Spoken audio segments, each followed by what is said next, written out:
assassins économiques, sommes les réels responsables dans la création du premier véritable empire global. Et nous travaillons de nombreuses façons différentes. Mais peut-être que la façon la plus commune est que nous identifions un pays détenant des ressources, comme le pétrole.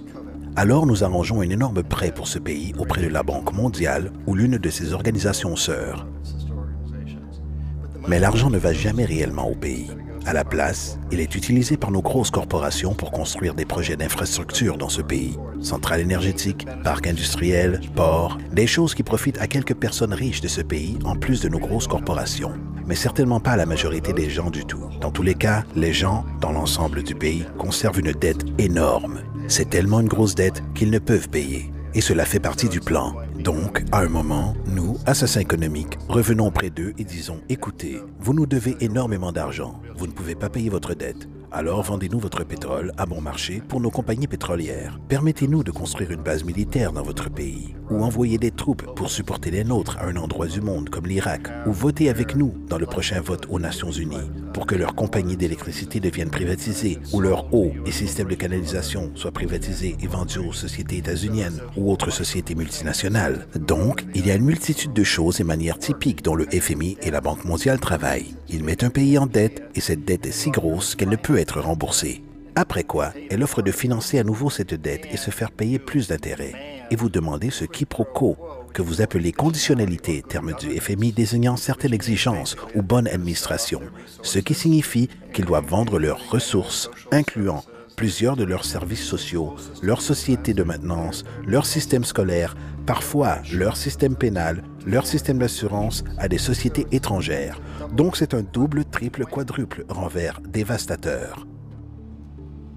Le besoin d'un tueur à gages économique est né au début des années 50, alors que Mossadegh venait d'être élu démocratiquement en Iran. Il était considéré comme l'espoir pour la démocratie dans le Moyen-Orient et considéré comme l'homme de l'année selon le Time Magazine. Une chose qu'il a apportée et fini par appliquer était que les compagnies pétrolières étrangères devaient payer le peuple iranien bien plus pour leur pétrole qu'elles ne le faisaient et que les Iraniens devaient profiter de leur propre pétrole. Politique étrange. Nous n'avons pas aimé cela, bien sûr. Mais nous étions anxieux de faire ce que nous faisons normalement, qui est d'envoyer les militaires. À la place, nous avons envoyé un agent de la CIA, Kermit Roosevelt, un parent de Teddy Roosevelt. Et Kermit y alla avec quelques millions de dollars. Et cela fut très, très efficace. Et dans un court laps de temps, il réussit à faire renverser Mossadegh et fit entrer le Shah d'Iran pour le remplacer, ce qui a toujours été favorable au pétrole. Et c'était véritablement efficace. Bombs overflow Tehran. Army officers shout that Mossadegh has surrendered and his regime as virtual dictator of Iran is ended. Pictures of the Shah are paraded through the streets as sentiment reverses. The Shah is welcomed home. De retour aux États-Unis, à Washington, les gens ont observé et dit « Wow, c'était facile et bon marché ». Donc, ceci a établi une nouvelle manière de manipuler des pays et de créer un empire. Le seul problème avec Roosevelt est qu'il était un agent officiel de la CIA. Et s'il s'était fait prendre, les conséquences auraient été dramatiques. Donc, très rapidement, à ce moment-là, décision fut prise d'utiliser des consultants privés pour passer l'argent depuis la Banque mondiale ou le FMI ou l'une des autres agences équivalentes ou de faire appel à des gens comme moi qui travaillons pour des sociétés privées afin que si nous étions pris, il n'y ait pas de conséquences gouvernementales.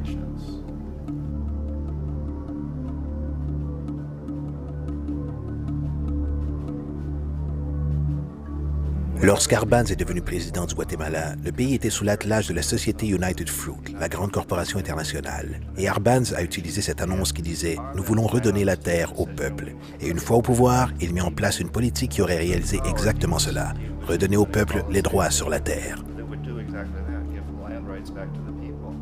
United Fruit n'ont pas vraiment apprécié. Alors ils embauchèrent une entreprise de relations publiques pour convaincre le peuple des États-Unis, les citoyens des États-Unis, la presse des États-Unis et le Congrès des États-Unis qu'Arbenz était un pantin soviétique et que si nous lui permettions de rester au pouvoir, les Soviétiques auraient un pied dans cet hémisphère.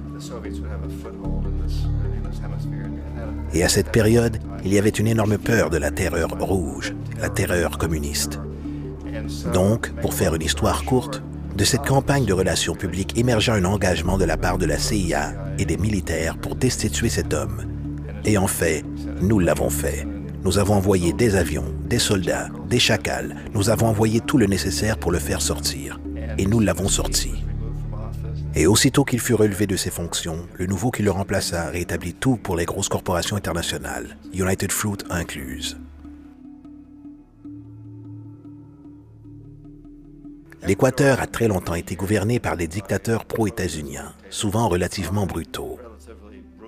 Alors, il a été décidé qu'il aurait une véritable élection démocratique. Yamé Roldos concourut, et son objectif principal, disait-il, en tant que président, était de faire en sorte que les ressources de l'Équateur soient utilisées pour aider le peuple. Il gagna, de très loin, avec plus de voix que n'importe qui n'ait jamais eu en Équateur. Et il commença à appliquer ses politiques pour s'assurer que les profits du pétrole soient là pour aider le peuple. Eh bien, nous ne l'avons pas apprécié aux États-Unis. J'ai été envoyé comme l'un des assassins économiques pour changer Roldos, pour le corrompre, pour le rapprocher, pour lui faire savoir, vous savez, tu peux devenir très riche si toi et ta famille jouez selon nos règles. Mais si vous continuez à appliquer cette politique que vous avez promis, vous allez partir. Il n'a rien voulu savoir. Il a été assassiné. Aussitôt que l'avion s'écrasa, toute la zone a été bouclée. Les seules personnes autorisées étaient les militaires américains d'une base proche et quelques militaires équatoriens. Quand une investigation fut lancée, 2 témoins clés moururent dans un accident de voiture avant d'avoir une chance de témoigner. Un tas de choses très étranges se sont passées autour de l'assassinat de Yamé Roldos. Je n'avais, comme la plupart des gens qui ont observé le cas, absolument aucun doute qu'il s'agissait d'un assassinat. Et bien sûr, dans ma position d'assassin économique, je m'attendais toujours à ce que quelque chose arrive à Yamé. Que ce soit un coup d'État ou un assassinat, je n'étais pas sûr, car il ne se laissait pas corrompre, et il ne se serait jamais permis d'être corrompu de la manière que nous le voulions.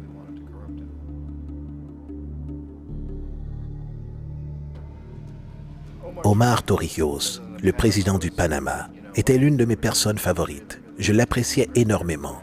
Il était très charismatique. C'était un type qui voulait vraiment aider son pays. Et quand j'ai essayé de l'acheter ou de le corrompre, il dit « Écoute, John », il m'appelait Juanito. Il dit « Écoute, Juanito, je n'ai pas besoin d'argent. Ce que j'ai réellement besoin, c'est que mon pays soit traité décemment. J'ai besoin que les États-Unis paient la dette qu'ils doivent à mon peuple pour tous les dégâts que vous avez causés ici. J'ai besoin d'être dans une position où je puisse aider les autres pays latino-américains à gagner leur indépendance et d'être libérés de cette terrible présence venant du Nord. Vous nous exploitez terriblement. J'ai besoin que le canal du Panama revienne dans les mains du peuple panaméen. C'est tout ce que je veux. Donc, laissez-moi tranquille. N'essaie pas de m'acheter. On était en 1981 et en mai, Yamé Roldos se faisait assassiner. Et Omar était parfaitement au courant de cela. Torrijos rassembla sa famille et dit « Je suis probablement le prochain. Mais ça ne fait rien, car j'ai réalisé ce pourquoi je suis venu ici. J'ai renégocié le canal. Le canal sera désormais entre nos mains. Nous avons fini de négocier le traité avec Jimmy Carter. » En juin de la même année, 2 mois plus tard, il s'écrasa aussi dans un accident d'avion, qui, il n'y a aucun doute, fut exécuté par les chacals commandités par la CIA. Une énorme quantité de preuves, dont celle d'un agent de sécurité de Torrijos, lui donna au dernier moment, alors qu'il montait dans l'avion, un magnétophone. Un petit magnétophone qui contenait une bombe.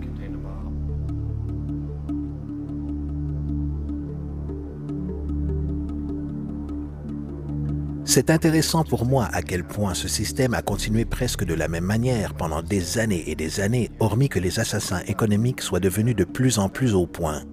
Puis, nous avons fait face à très récemment ce qui s'est passé au Venezuela. En 1998, Hugo Chavez se fait élire président, succédant à une longue lignée de présidents qui ont été très corrompus et qui ont littéralement détruit l'économie du pays. Et Chavez fut élu au milieu de tout cela. Chavez se dressa face aux États-Unis et il le fit principalement en demandant que le pétrole vénézuélien soit utilisé pour aider le peuple vénézuélien. Eh bien, nous n'avons pas aimé cela aux États-Unis. Alors, en 2002, un coup d'État fut arrangé. Il n'y a pas de doute pour moi ni pour la plupart des gens que la CIA était derrière ce coup.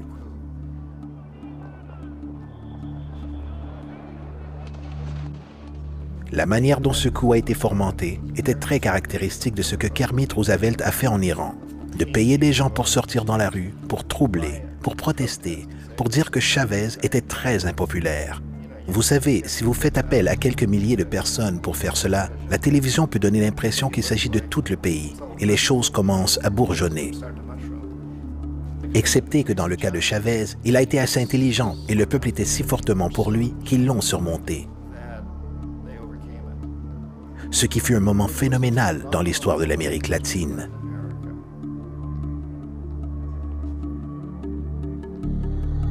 L'Irak, effectivement, est l'exemple parfait de la façon dont le système entier fonctionne. Donc, nous, assassins économiques, sommes la première ligne de défense. Nous entrons, nous essayons de corrompre les gouvernements et de les faire accepter des prêts énormes qui sont alors utilisés comme moyen de les posséder littéralement. Si nous échouons, comme j'ai échoué au Panama avec Omar Torrijos et en Équateur avec Yamer Roldos, des gens qui ont refusé d'être corrompus, alors la seconde ligne de défense est d'envoyer les chacals. Et soit les chacals renversent le gouvernement, soit ils l'assassinent. Et une fois que c'est arrivé et qu'un nouveau gouvernement est mis en place, il sera au garde à vous, car le nouveau président sait ce qu'il arrivera s'il s'en écarte. Dans le cas de l'Irak, ces deux moyens ont échoué. Les assassins économiques n'ont pas été capables de percer Saddam Hussein. Nous avons essayé avec acharnement. Nous avons essayé de lui faire accepter des marchés très similaires à ce que la famille princière saoudienne a accepté en Arabie Saoudite. Mais il n'accepta pas. Et donc, les chacals ont débarqué pour l'arracher. Ils n'ont pas réussi. Sa sécurité était très bonne. Après tout, il a, à un moment, travaillé pour la CIA. Il avait été embauché pour assassiner un ancien président d'Irak et a échoué. Mais il connaissait les systèmes. Donc, en 91, nous avons envoyé les troupes et nous avons détruit la défense irakienne.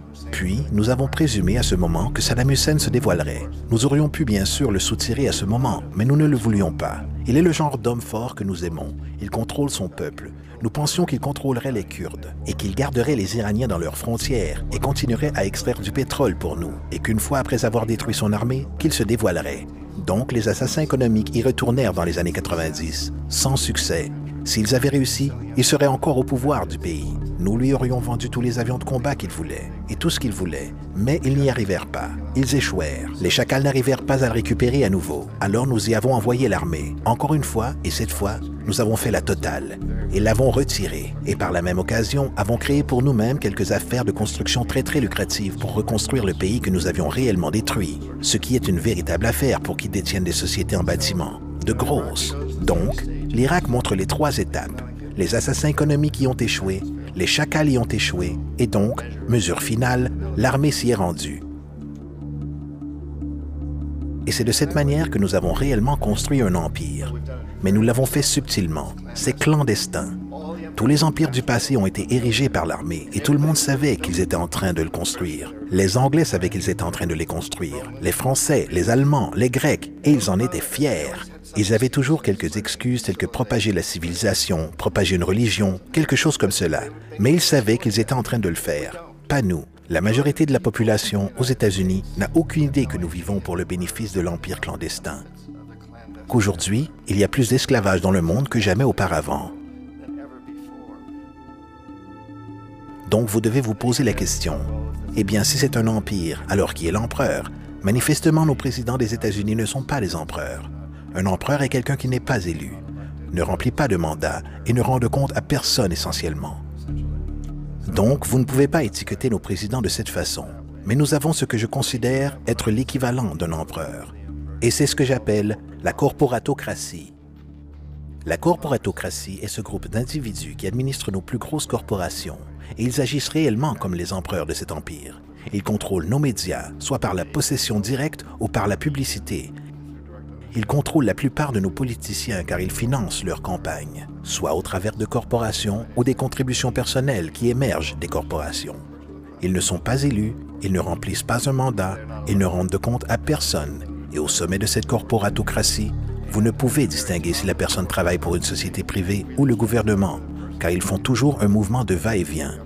Donc, vous avez un type qui est un moment le président d'une grosse société en bâtiment, comme Halliburton, et le moment suivant, il est le vice-président des États-Unis, ou le président qui était dans les affaires du pétrole. Et c'est vrai, que vous ayez des démocrates ou des républicains dans l'administration, vous avez ce mouvement de va-et-vient, et dans un sens, notre gouvernement est invisible la plupart du temps, et ses stratégies sont exécutées par nos corporations à un niveau ou à un autre. Et encore une fois, les stratégies du gouvernement sont essentiellement forgées par la corporatocratie et sont alors présentées au gouvernement et deviennent des plans gouvernementaux. Il y a une incroyable relation d'intimité. Ce n'est pas une théorie du complot. Ces gens n'ont pas à se regrouper et comploter pour faire des choses. Ils travaillent tous essentiellement avec un principe fondamental, qui est de maximiser les profits sans se soucier du coût social et environnemental.